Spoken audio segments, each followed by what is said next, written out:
Hello, আসসালামু আলাইকুম। কেমন আছেন সবাই? আশা ভালো আছেন। গত ভিডিওতে আমরা দেখেছিলাম যে কমিউনিকেশন জিনিসটা কি এবং কমিউনিকেশন কেন বেশি গুরুত্বপূর্ণ।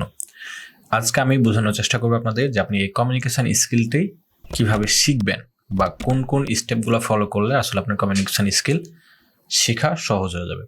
আমি প্রথমে ইজি ওয়েগুলো বলবো, তারপর আপনাকে একদম হার্ড ওয়ে বলবো, এবং এই হার্ড ওয়ে সবচাইতে বেশি ভালো উপায় যেভাবে আপনি কমিউনিকেশনটা শিখতে পারবেন। সর্বপ্রথম একটা কথা মাথায় রাখবেন যে কমিউনিকেশন স্কিল মানে হচ্ছে কিন্তু সেলস স্কিল। সেলস হচ্ছে রেজাল্ট, কমিউনিকেশন হচ্ছে প্রসেস। মানে আপনি কমিউনিকেশনের মাধ্যমেই সেলসটা জেনারেট করবেন।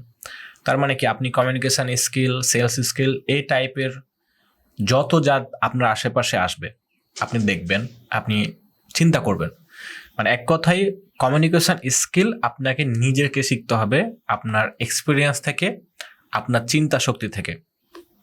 লেটস সে আপনি কোনো একটা ভিডিও দেখতেছেন যেখানে কোনো একটা অ্যাড দিতেছে, কোনো একটা আপনি ব্লগ পড়তেছেন, কোনো একটা ইউটিউবে ভিডিও দেখতেছেন যেখানে আসলে সেলস করতেছে, আপনার কাছে বিক্রি করার চেষ্টা করতেছে। সো কিভাবে আপনাকে টার্গেটিং করলো, কেন আপনি তার কোর্সটা কিনতেছেন, ঠিক সেমভাবে আপনি যখন আপনার প্রোডাক্টটা অন্য একজন মানুষের কাছে সেল করতে চাইবেন, লেটস সে আপনার গুগল অ্যাডস প্রোডাক্ট অথবা ফেসবুক অ্যাডস অথবা ধরেন যে গ্রাফিক ডিজাইন, যেটাই হোক না কেন, এটা কিন্তু একটা প্রোডাক্ট, একটা সার্ভিস, এটা কাউকে সেল করতে চাইতেছেন, সে কেন কিনবে এটা আপনাকে ফাইন্ড আউট করবেন এবং আপনি ওগুলা বেনিফিটগুলো বুঝাবেন, রাইট? সো এইটা কিভাবে শিখবেন যে এই প্রোডাক্টটা যে কেন আপনার দরকার, এটা একজন মানুষকে কিভাবে বুঝাবেন, এই স্কিলটাই তো হচ্ছে কমিউনিকেশন স্কিল, তাই না? যেটা শিখবেন কোথা থেকে, এটা আপনাকে এক্সপিরিয়েন্স আস্তে আস্তে যখন আপনি একজনের কাছে বিক্রি করার চেষ্টা করবেন, মানে লেটস সে প্রথমে আপনি 10 জনে আপনাকে নক দিল, আপনি একজনের কাছে সেল করতে পারছেন, আপনি চিন্তা করবেন যে বাকি 9 জন কেন আপনার কাছ থেকে কিনলো না, আর ওই একজন কেন কিনলো, রাইট? আবার আপনি যখন আপনার কাছে কোনো ক্লায়েন্ট নাই, তখন আপনি ইমাজিনেশন করেন যে একজন মানুষ কেন আপনার কাছ থেকে কিনবে, চিন্তা করেন, রাইট? এই কমিউনিকেশন স্কিল কেউ আপনাকে ওভাবে শিখাইতে পারবে না, সে তার নিজের একটা এক্সপিরিয়েন্স শেয়ার করতে পারবে, বাট এটা আপনাকে আপনার এনভায়রনমেন্ট দিয়ে শিখতে হবে। কিভাবে? আপনি বই পড়তে পারেন, লাইক যে কোনো ধরনের সেলস, মার্কেটিং, কমিউনিকেশন স্কিল এই টাইপের বই পড়বেন, দেখবেন যে বিভিন্ন রকম জায়গাতে বই পাওয়া যায়, পিডিএফ পাওয়া যায়, এগুলো পড়ার চেষ্টা করবেন। বই হচ্ছে বেস্ট ওয়ে। বাংলাতে যে কয়জন আছে, যে কয়টা আছে, ভালো হোক খারাপ হোক, আপনি পড়ার চেষ্টা করুন, রাইট? আপনি যখন একেবারে বিগিনার, সবগুলো আপনার জন্য ভালো, কোনটা কাজ করে কখন আপনার জন্য আপনি জানেন না, এবং বইগুলো পড়ার সময়ে আপনার স্কিলের সাথে, আপনার ইন্ডাস্ট্রির সাথে কিভাবে মেলানো যায় এবং আপনি কিভাবে এটা কাজে লাগাইতে পারবেন, ওইটা আপনি চিন্তা করবেন। তারপরে ইউটিউবে ভিডিও দেখবেন, কমিউনিকেশন স্কিল লিখে সার্চ করবেন, সেলস স্কিল লিখে সার্চ করবেন, এবং খুব বেশি ভালো ভিডিও নাই, বাট যতটুকুই আছে আপনি দেখবেন, রাইট? আর আপনি যদি খুব ইজি ওয়েতে শিখতে চান, একেবারে ধরেন যে হাতে কলমে একদম খুব সহজভাবে, তাহলে আমাদের একটা প্রিমিয়াম কোর্স আছে, আপনারা জানেন, ক্লায়েন্ট কমিউনিকেশন ফর ফ্রিল্যান্সিং। এটা ফ্রিল্যান্সারদের জন্য ডিজাইন করা। এই কোর্সটা আপনারা পারচেজ করতে পারবেন। এটা আপনাকে অনেক হেল্প করবে। আমি বলতেছি না যে এটা আপনাকে একেবারে শেখায় দেবে, কারণ কমিউনিকেশন আসলে কাউকে শেখানো যায় না। এখানে আমি আমার নিজের রিয়েল এক্সপিরিয়েন্সগুলো আমি শেয়ার করছি। সো এখান থেকে আপনি ফ্রিল্যান্সিং রিলেটেড রিয়েল একটা কিছু এক্সাম্পলের মাধ্যমে অনেক কিছু শিখতে পারবেন। কারণ আপনি ইউটিউবে অথবা বই পড়ার সময় কিন্তু আপনার নিজের ইন্ডাস্ট্রিকে কি করবে না, রিলেট করতে পারবে না। বাট আমার এই কোর্সটা দেখলে আপনি যেটা চাইতেছেন সেগুলাই দেখবেন যেখানে করা আছে। সেই কোর্সটা কেনার জন্য আপনাকে come to learn with Samad লিখে গুগলে সার্চ করতে হবে, দেন এখানে ক্লিক করবেন। ক্লিক করার পরে এই যে আমাদের freelancing client communication course A to Z এখানে চলে আসবে, এবং দেখবেন যে এই কোর্সটাতে মডিউলগুলো দেখে নেবেন। আমি আমার লাইভ বাইরের মিটিং শেয়ার করছি, আমি কিভাবে বাইরের সাথে মেসেজ করি, সব কিছু আমি শেয়ার করছি, হ্যাঁ, এবং রিভিউগুলো দেখে নেবেন যে আসলে আমরা কেমন পড়াই। যাও, এটা বাদ দিই, আমাদের আরও মূল কিছু আছে যে আমরা আসলে কিভাবে আরও শিখতে পারি। আপনি ব্লগ পড়বেন, আপনি যখন ব্লগ পড়বেন ইংলিশে পড়বেন, হ্যাঁ, যে কোনো কিছু। কোন ব্লগ পড়বেন?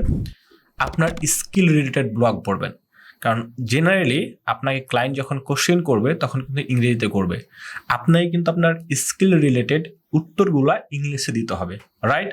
ক্লায়েন্ট আপনাকে জিজ্ঞেস করবে না যে আপনার গার্লফ্রেন্ড কেমন আছে, আপনার বউ কেমন আছে। ক্লায়েন্ট আপনাকে আপনার স্কিল রিলেটেড প্রশ্নগুলো করবে। সো আপনি কিভাবে অ্যান্সার দেবেন? ইংরেজিতে অ্যান্সার দিতে হবে। সো আপনি যখন আপনার স্কিল রিলেটেড ব্লগ পড়বেন, তখন আপনার ইংলিশ শব্দটা ইজি হয়ে যাবে, ইজি মনে হবে, রাইট? সো অবশ্যই আপনার স্কিল রিলেটেড ব্লগ পড়বেন। এইগুলো সহজ উপায়, এভাবে আপনি আপনার চারিপাশ থেকে দেখবেন। এখন কঠিন উপায়টা বলি, যে সবচেয়ে কঠিন উপায় কি? আপনাকে আসলে একটা সেলসে জব নিতে হবে। আপনি যদি সেলসে জব নেন তাহলে আপনি সবচেয়ে বেশি মানে কঠিন বাট সবচেয়ে ইফেক্টিভ ভাবে শিখতে পারবেন। কারণ আপনি যখন অ্যাকচুয়াল একটা প্রোডাক্ট সেল করা শিখবেন তখন আপনার একটা এক্সপিরিয়েন্স হবে, আপনার ওই এক্সপিরিয়েন্সটা সব জায়গাতে কাজে লাগবে।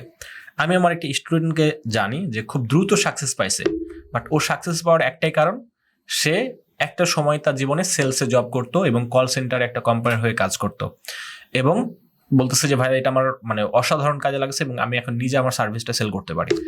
সো আপনি যেখানে জব পান না কেন, আপনি ধরেন যে যে কোনো শোরুমে, যে কোনো ছোট কোম্পানিতে আপনি 2 মাস 4 মাস 5 মাস করুন। আমার নিজের, আপনার হয়তো আপনি আমার প্রনাউন্সিয়েশন নিয়ে হাসাহাসি করতে পারেন, বাট আমার ক্লায়েন্টের কমিউনিকেশন স্কিল কিন্তু যথেষ্ট ভালো বলে আমি মনে করি। আমি আস্তে আস্তে ইমপ্রুভ করতেছি, বাট ক্লায়েন্ট আসলে আমার কাছ থেকে খুব কম যায়, বিকজ আমি সেল করি। আমি কি সেল করি? আমি এই যে ইউটিউবের মাধ্যমে আমি আমার কোর্স সেল করি, তারপরে আমি ফ্রিল্যান্সিং সেল করি। তো এই যে সেল করতে করতে আমার একটা সেলসের প্রতি কি হয়ে গেছে, আগ্রহ হয়ে গেছে, আমার একটা এক্সপিরিয়েন্স হয়ে গেছে। এই এক্সপিরিয়েন্স হওয়ার ফলে কি হয়, কমিউনিকেশন স্কিলটা আমার জন্য ইজি হয়ে গেছে এবং আমি সবচেয়ে বেশি ভালো সেল করতে পারি। সো আপনিও যদি কমিউনিকেশন স্কিলটা খুব সুন্দরভাবে রপ্ত করতে চান তাহলে যে কোনো উপায়ে সেল করার চেষ্টা করুন। এখন আপনাকে যে জব করতে হবে এমনটা না, আপনি আপনার বাসার যে প্রোডাক্টটা আছে, আপনি আপনার বাবার কাছে নিজেকে সেল করেন, আপনি আপনার মায়ের কাছে নিজেকে সেল করেন, আপনি আপনার দাদুর কাছে নিজেকে সেল করেন। মানে কি, কোনো একটা জিনিস চাইতেছেন বা আপনার মনে হয়েছে যে ওই জিনিসটা আপনার দাদু দিবে না, তাকে কনভিন্স করার ট্রাই করেন। আপনি যখন আপনার বাইরের মানুষকে কনভিন্স করতে পারবেন তখন আপনি বাইরের মানুষকে কনভিন্স করতে পারবেন। আর যদি আপনি নিজের বাইরের মানুষকে কনভিন্স না করতে পারেন তাহলে আপনি বাইরের মানুষকে কিভাবে কনভিন্স করবেন? কারণ আপনার বাইরের মানুষ আপনাকে জানে, আপনার সম্পর্কে বুঝে, সো আপনাকে কি করবে, ট্রাস্ট করে বেশি, তাদের কাছে সেল করা আপনার সহজ।